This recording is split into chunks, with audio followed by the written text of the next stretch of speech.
Sorry, TikTok, hang in there a second.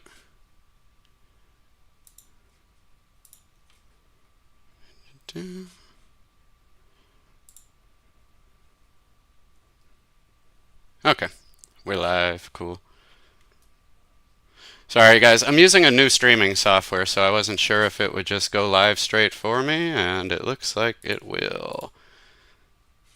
So, okay. Alright, we are on everywhere, I guess. So, welcome everybody, it's Matty Adams, and if you've been paying attention to space news this week like I have, then you may have noticed that there is a lot going on with the auroras. We had a large solar storm, so I just want to get into that. So last week the sky went pretty nuts. We had auroras as far south as Alabama. My DMs were full of people freaking out with phone pics. And it turns out the sun burped a chunk of plasma our way, just like this you see right here. Now, the burp that happened wasn't that bad, but the Carrington event that happened in 1859, that knocked out telegraphs and stuff like that. So, if a burp was a full-on scream, like a Carrington event, your phone it wouldn't explode, but we would basically be sitting ducks. So let's just break it down for a second. So what actually happened in 1859 during the Carrington event? September 1st, 1859, English astronomer Richard Carrington is squinting through a telescope when the sun flicks two white-hot dots, like someone lit a magnesium flare on its surface. So this was a solar flare, a sudden flash of X-ray light and heat, no bigger than a sunspot, and it was gone in minutes. 17 hours later, auroras lit up Cuba, Honolulu, all the way as far south as Colombia. Telegraph lines sparked. Operators got zapped. Paper caught on fire. Some wires kept chattering with no batteries because the sky itself was generating a current. The key point is that the solar flare was a spark. The CME was a billion-ton ball of magnetized plasma that did the damage. A sunspot is just the dark knot where the flare happened. So think about it this way. The sunspot is the loaded gun, the flare is the finger on the trigger, and the CME, the coronal mass ejection, that's the bullet leaving the barrel. So in 1859, the bullet hit dead center. So let's just go a little bit deeper into a flare versus a CME. You don't want to mix them up. So a solar flare is an instant light burst from a sunspot. Its X-rays, UV, and radio hits Earth in 8 minutes because it travels at the speed of light. Harmless unless you're a satellite or an astronaut. Now, a coronal mass ejection, the CME, that is the payload. It's a slow-moving cloud of charged gas and magnetism. It takes hours or days to get here, depending on its speed, and when it slams into our magnetosphere, it creates a storm. Okay, so think about the magnetosphere as an invisible shield. If you've ever seen any of those futuristic movies where somebody has on a shield that you don't see and then a bullet hits it and it lights up, that's what our magnetosphere is. It's invisible, but it's constantly protecting us from the energy of the sun. Okay, so, but like I said, there was no meltdown that really happened with this one. The one that happened last week. There was some transformers that went out around the world. Sweden had a blackout for about an hour. But that was about it. But, so last week's was an X5 flare. It was going at about, the CME itself was going at about 1,800 kilometers per hour. And once the cloud arrived, the magnetosphere got smacked, and bam, you got lights in Texas. But like I said, we had no meltdown yet. So, how bad do they get, and what are the classes? So flares are ranked from A to X, sort of like hurricane categories. So A is background noise, B is meh, C, pilots complain, M, satellites glitch, and X is real trouble. X1 is entry level, and then X5 is 5 times stronger. So each number you keep getting another 2 times stronger. Carrington was roughly 45 times an X1, so it was an X45 class solar flare. There's no upper limit to X, by the way. So, X45, I believe, would be the highest we've ever seen. But if it keeps going to X99, we would either come up with a new letter or it would just go to X101. So, coronal mass ejections, they don't have letters or categories like that. They're just speed and size. So, the fastest we've really ever seen is about 3,000 kilometers per second. Carrington's was 2,300 kilometers per second, insanely quick. The one that we saw last week was just 1,800 kilometers per second. It was fast, but not, end Earth fast. So let's compare last week versus the 1859 Carrington event now.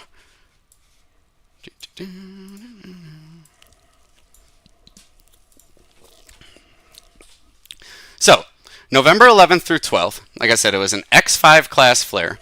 The CME hit at 1,800 kilometers per second. It hit Earth and it peaked at a G4. And this is a different scale now that NOAA has, so it goes from G1 to G5, sort of like hurricanes. So, auroras were south of Chicago, but no blackouts. That's what a G4 is, right? So you have heavy auroras, heavy energy levels, possibly some blackouts, but not global level. So Sweden flickered for an hour. South Africa lost 15 transformers. But there was no apocalypse, and there's a couple of reasons for this. One is that the magnetic punch on the DST index, another index, was at negative 300 nanotesla. So quiet sky is 0. The 1989 Quebec blackout was negative 600 nanoteslas, and the Carrington was 1,500 to 1,700 based on models. Last week was about 20% of that. So besides that, what's really important here is that we kind of had a heads up on it. So NOAA gave a 60-minute heads up. Power plants dropped their load, they opened breakers, and bam, crisis was averted. So in 1859, with the Carrington event, they had 0 warning. If we got that again tomorrow, the breaker's too slow. So, part 5. What would happen today if there was a modern Carrington-level event?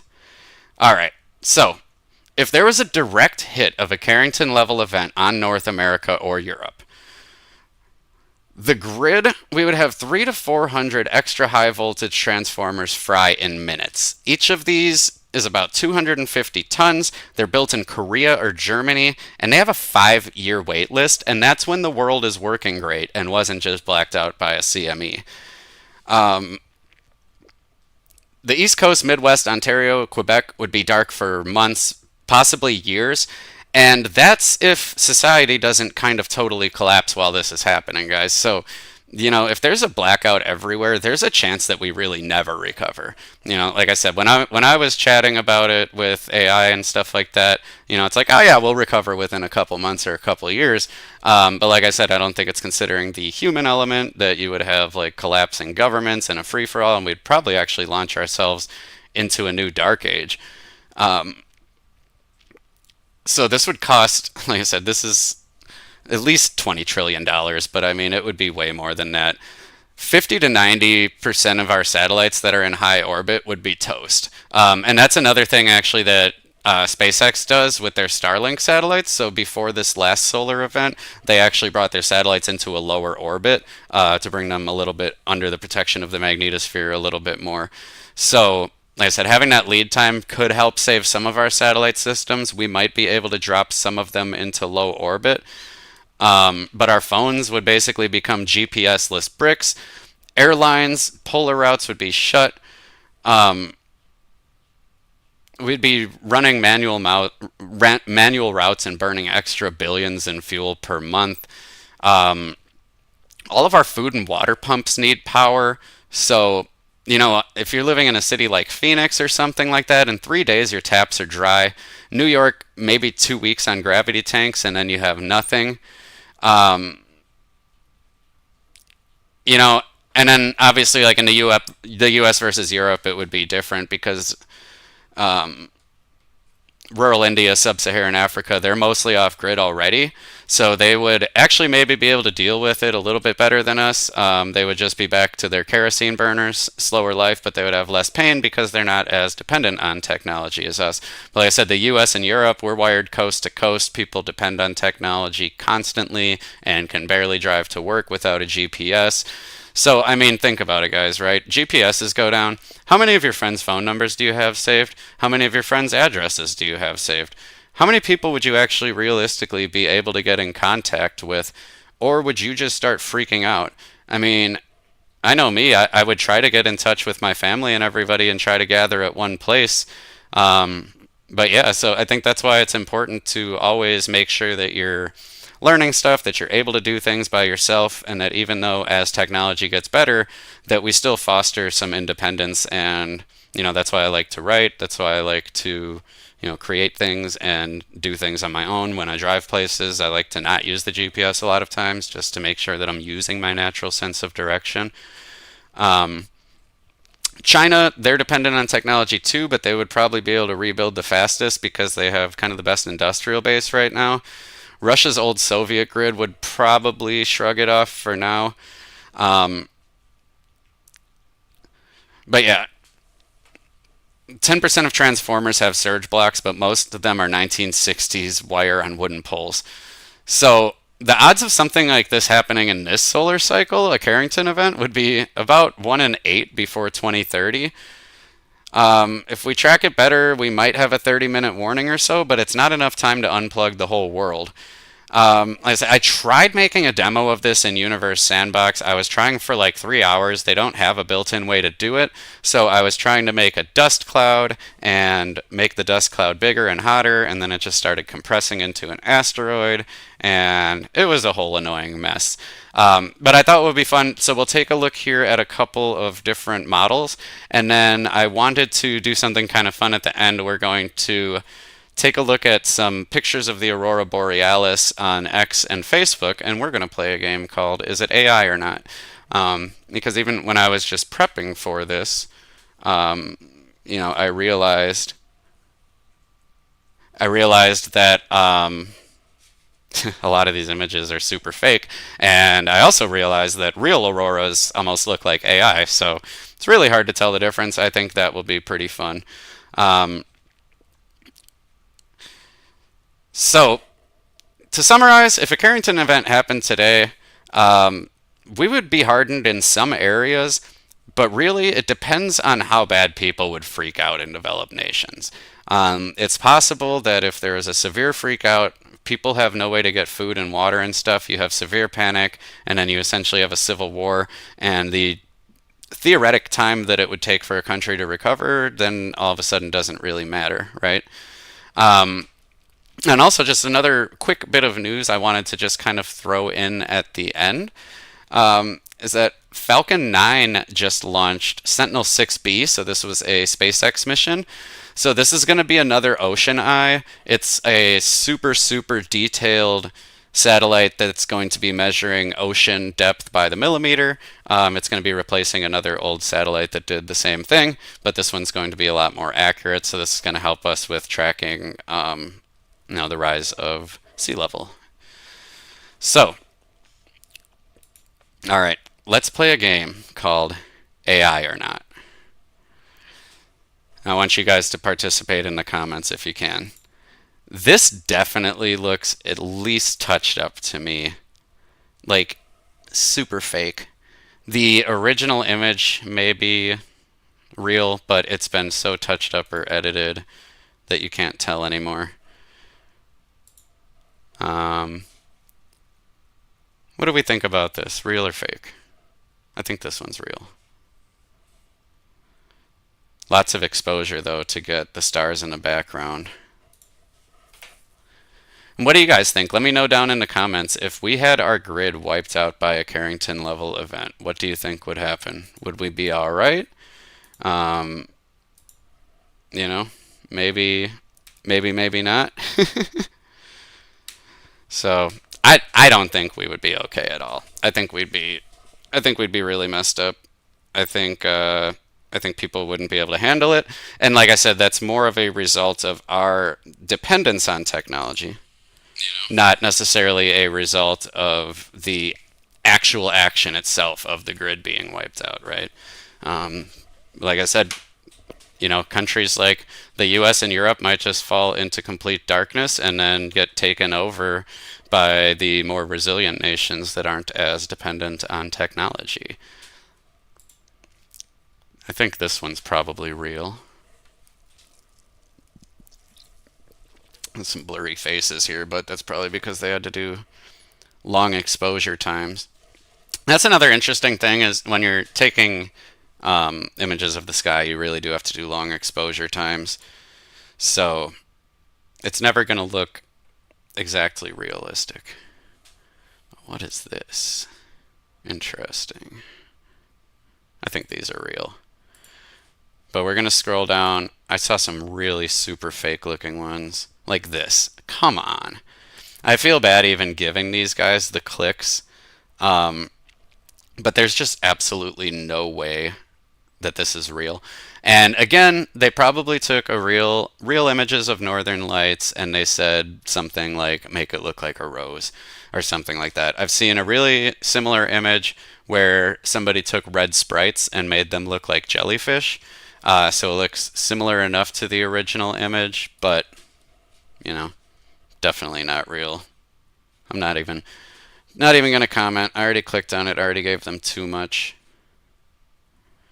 What do we think of this one? See, it's always better when this at least has a location, but we don't have a photographer. I don't know. I'm going to say real on this one.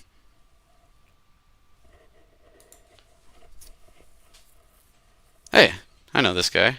He's got a pretty sweet page. You should go check him out on Facebook if you haven't yet. Garden of the Gods Park in Colorado Springs. That's beautiful. X has some really, really beautiful ones. I just wanted to scroll through here a little bit. This looks like a nice time lapse. And TikTok, I'm going to let you guys go because I can't share my screen today, unfortunately, because they gave me a strike. I don't even know what I did. Bye. I don't even know what I did. The best thing is when you get a strike for a reason you don't know and you try to appeal it and you get denied with no explanation. That's what I really love about today's world. Wow. This is definitely real. See, I almost like somewhat blurry images a little bit better nowadays because, whoa, what was that? Did you see that? Look at this. Shoom. We just have a random spaceship flying through here, shooting stars.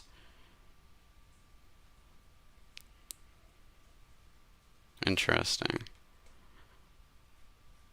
That's beautiful, though. Yeah, we can tell this one's real. Man, what are all these little things zooming by here, though? That's totally crazy. Hey, puppers. I got a dog and a cat 2 weekends ago on the same day. It's been a blast. Mary Beth Kaczynski.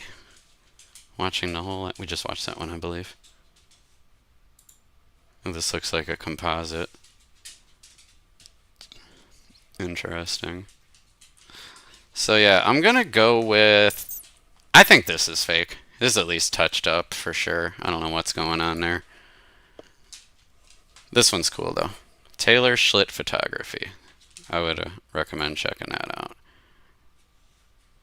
I don't even know if I follow that guy. I haven't been on X much. It's a lot to manage, that many different pages. That's cool.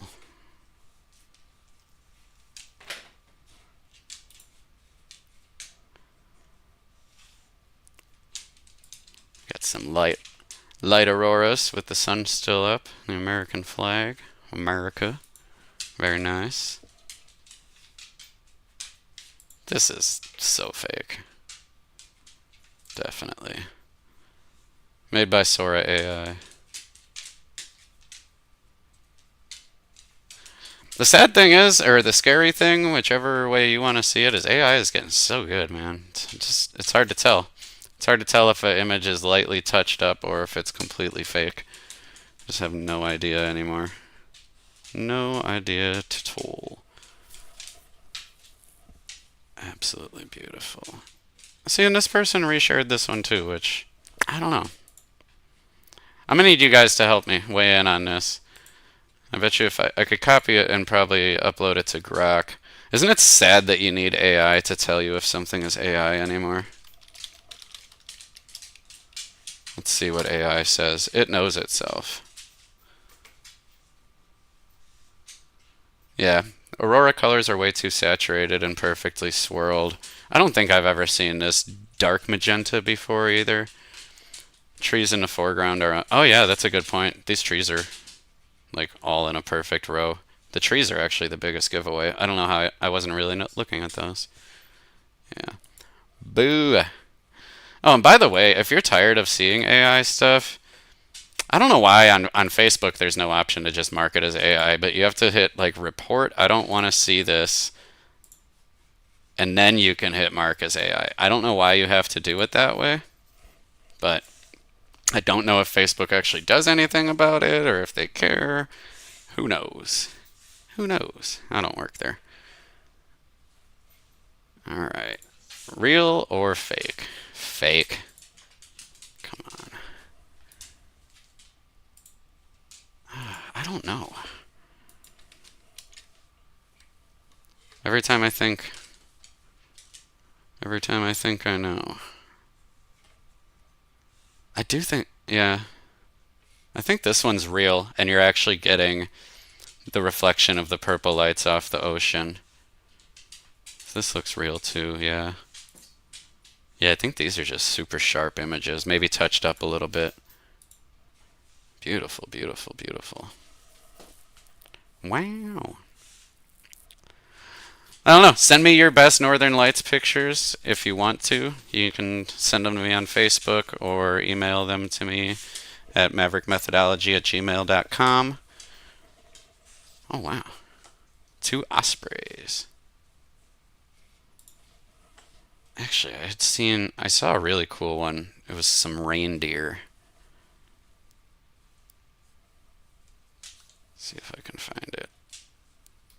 Seems like we're just scrolling through some of the same ones now. That's pretty. This one looks real too. You got the nice patchiness in the road here. I said kind of oddly shaped trees, more randomness like you see in real life.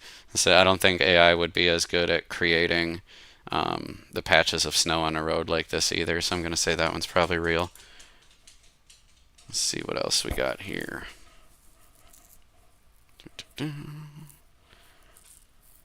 Wow. Absolutely beautiful. It's just so sad though that we can't even fake. Dang it. I don't even know. Maybe this one isn't. So hard to tell, I swear.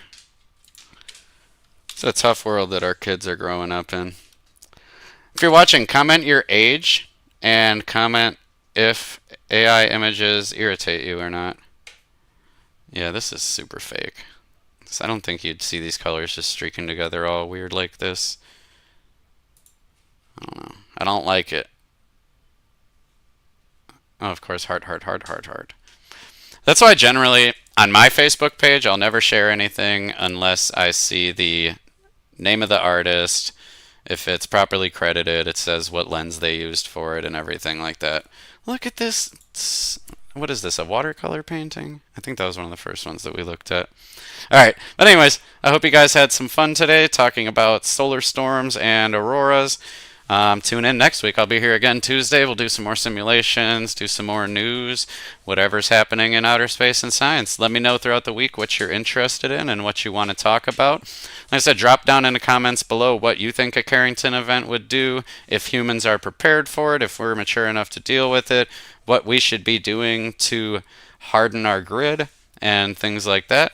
And yeah, once again, thanks for stopping in. I appreciate it. Have a wonderful night and a wonderful rest of your week, and I'll chat with you next week. All right, bye.